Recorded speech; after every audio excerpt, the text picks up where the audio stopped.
Hello everybody and welcome to JGod Gaming. Today's video is going to be all about the best class setup for that AS-44, which is that brand new rifle that came to Call of Duty World War II by prestiging the new Commando Division. One of the interesting things about this weapon, it does have a 3 to 4 shot kill potential, and with high caliber that brings it down to 2 to 3 shot if you land at least one headshot in either of those engagements. I got a significant amount of playtime with this weapon. I ranked it all the way up, was able to play with the attachments, and overall it just felt like the exact same gun as the Automaton. Maybe the ranges are a little bit different, but overall the rate of fire was within like 10 or 15 rounds per minute. Through hand testing, I was able to find the rate of fire at 482 rounds per minute, and that brings it right around the time to kill of 248 milliseconds for its 3-shot kill potential. And then if you land a high caliber, get the 2 shots to kill, the 124 milliseconds, which is pretty competitive. A little bit slower than the bar and the 1941, but pretty much on par or faster time to kill than the rest of the automatic rifles in the category. So overall, it's nothing special, definitely not overpowered. My initial thoughts were that it might be overpowered, but after some testing and playing,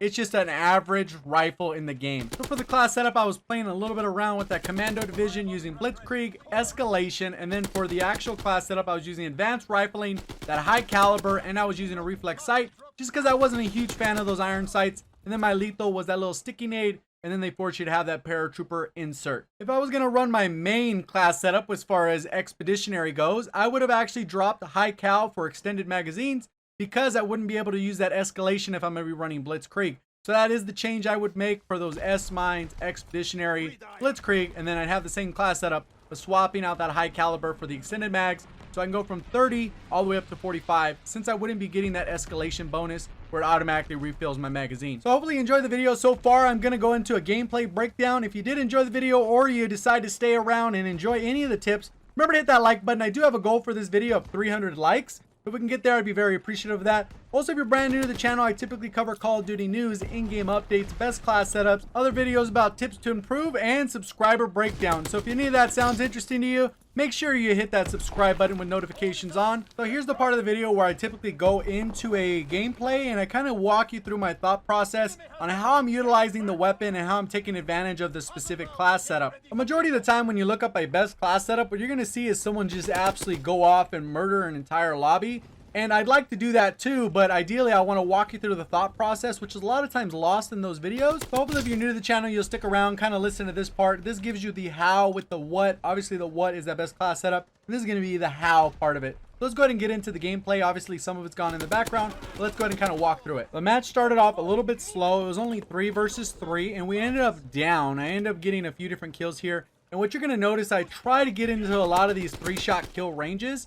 I'm not sure the exact ranges, but with the advanced rifling, it makes a lot of the ranges more of a 3-shot range instead of the 4. And I'm getting the ball, end up starting on a streak, already like on an 8 streak, 7 streak right now. And then I'm just trying to control the map as best I can, because we are limited on the number of people until people start spawning in. And then it ends up being a full 6 versus 6. And then I'll kind of walk through a little bit how I'm thinking in this process. I do have a teammate engaged right there. You can see a couple people are connected. And then I'm taking out these guys at range. That's a 4-shot range right there. So I definitely need to hit that headshot if I want to take advantage of that high caliber. I am using the escalation, so anytime I'm getting these double kills, I'm actually getting automatic reload on my weapon, regardless if I'm getting those headshots, getting ball turret gunner kills or whatever. Automatically all double kills give me extra score. So that's another nice little bonus, the extra score. If I was running ordnance in a different mode like domination, it'd be a little bit more advantageous on the commando side. But the nice side is every time I get a kill, it only takes about a half a second for you to come back to full health. And that's one of those new traits with the Commando Division. Obviously, you're able to get that automatic reheal faster, all those types of things. And I'm pretty much undermanned right now until we get a full lobby. It ends up being a little bit like we're trying to keep up, trying to control the map. I can't push too far forward until I know that there's some teammates going to push up with me. I decided to push up this direction. I was hoping the teammate would have kind of gone left so I could have got a nice little flank.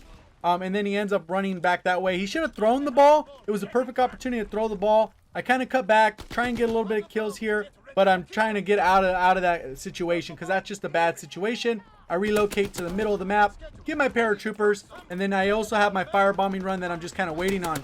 Luckily, that guy didn't come around the corner and see me, but I am positioned kind of in the middle of the map. I'm not sure exactly what's going on, but I want to make sure that my paratroopers land before I actually go and start playing aggressive. in their spawn to give us a little bit of that map control.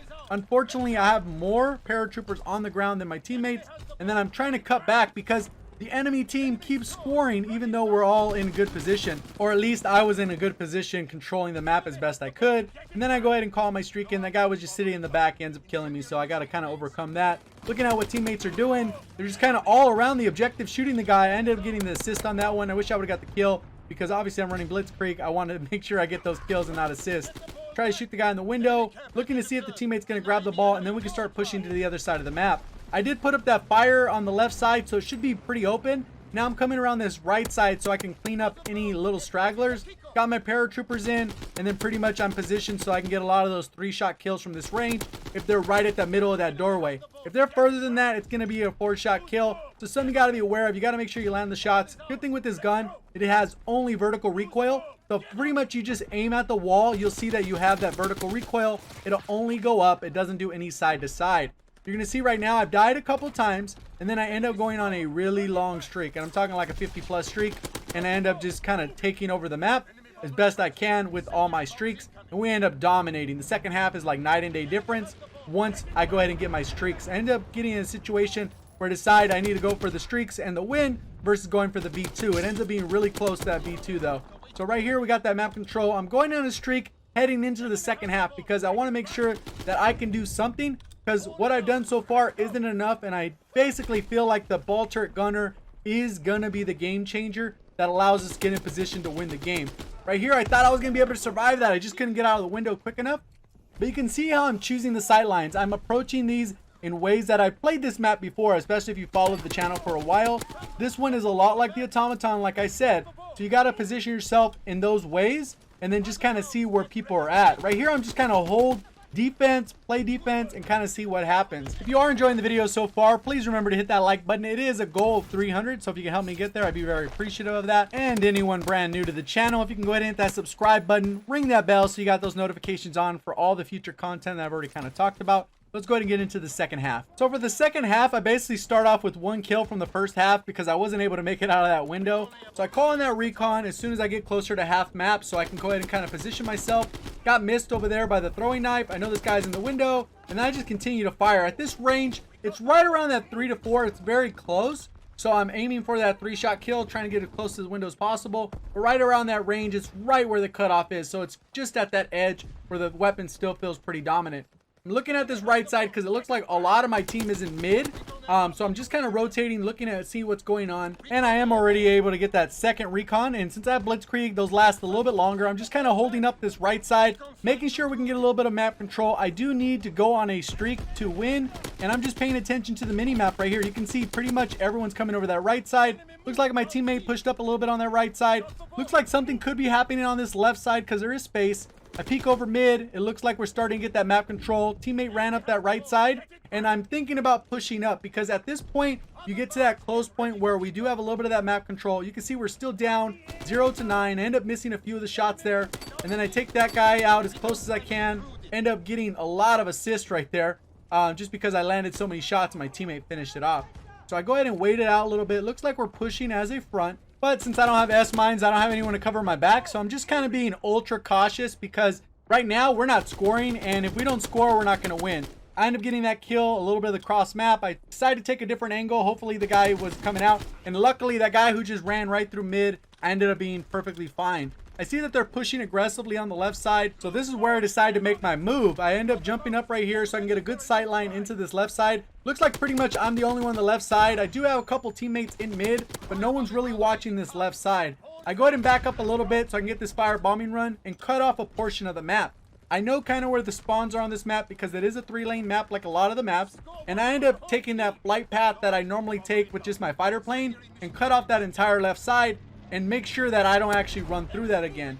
I only got the 1 kill, but the main reason I positioned it the way I did is because it influences where the enemy team is spawning. You can see we were able to get a kill there. I don't know what this guy was doing in the window. Literally, he's standing there. I walk into the window and I get a double kill. And now I'm only a couple kills off of that ball turret gunner. Just playing as safe as possible, waiting for these paratroopers to drop. I just called them in, get a little kill there. It double kills with my Commando Division. So I end up getting extra score and get a little bit more ammo to spare on the side.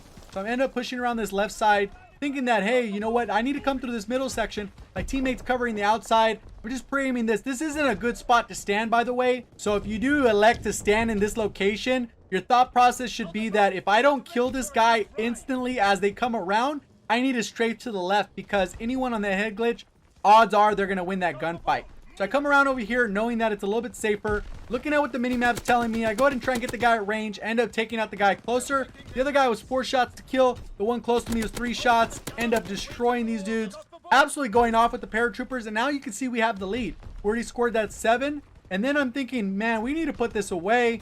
I don't feel comfortable with my team. They're scoring out after we slaughtered that little section. I call him my ball turret gunner. And then you're going to see that we end up taking over the game. End up about 5 kills away from that V2 rocket, and I'm able to finish the match 79-3, gain that map control, absolutely slaughter. One point I did want to make about the Commando Division is, personally, I still think the Expeditionary Division is going to be a better division all around to cover your back. It really just depends on the lobby. With the Commando Division, it's great if you get those feeds, but if you're not in a lobby where those feeds come quite as easily, you end up wasting your time. You can see right here how much score per minute I'm getting. Having the Commando Division basically doubles my score per minute during this sequence, because every kill that would have normally counted as 50 is now counting as 100, especially once you get to that kill chain point where basically every kill is counting as 50 plus 50. You can see that double kill only counted at 25 because there was too big of a gap between it. But look at the score now, 31-9. So the verdict on this weapon is it's a pretty good rifle. Not quite as good as the STG or maybe the BAR, or even the 1941 if you can control the recoil. But overall, it's a good gun to mix it up. It has a decent 3-shot kill potential, right up there with the Automaton. Not quite as good as the other ones, like I said, but it is a pretty gun to mix it up, destroy the enemy team if you end up in the right lobby, obviously. Everyone's a little different. If you end up going against someone who has a BAR, you should probably switch to a BAR.